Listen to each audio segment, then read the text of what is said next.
لبیک اللهم لبیک لبیک لا شریک لک لبیک. بگذار پروردگار عالم بر ما و شما نیز نصیب روزی گرداند این جمله ها را در گرد و اطراف خانه کعبه قرائت کرده زیارت کنیم. آمین.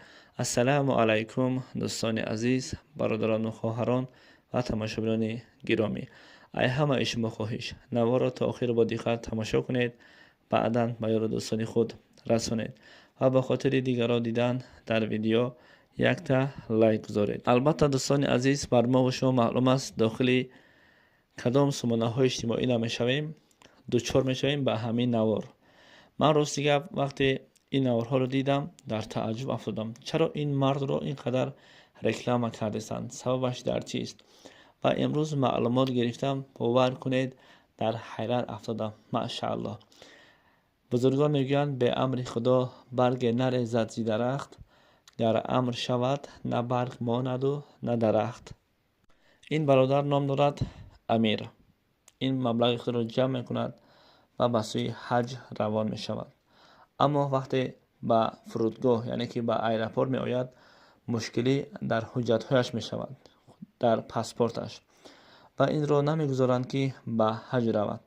اما مسافرانی که به هواپیما نشسته بودند آنها سفر میکنند، اما متاسفانه بر جده رسیده نمیتوانند.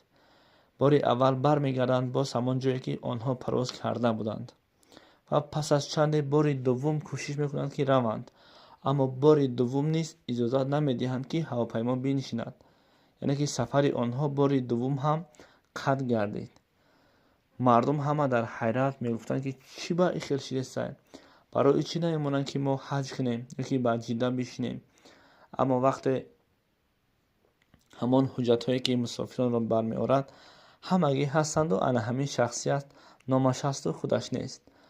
بعدا تسلیم گرفتند که شاید که خداوند نخواسته است با همین امیر که این در همان فرودگاه ماند ما نمیتوانیم به این برویم، و آمدند و این شخصیت را یعنی که امیر را گرفته با دست خودشون رفتند و بار سوم اجازت یافتند که به فرودگاه جده بنشینند. و این شخصیتی که شما در اکران رسمش را میبینید و این شخصیت به آرزوهای خود رسید، یعنی که حج کرد. انا همین سبب اساسی است.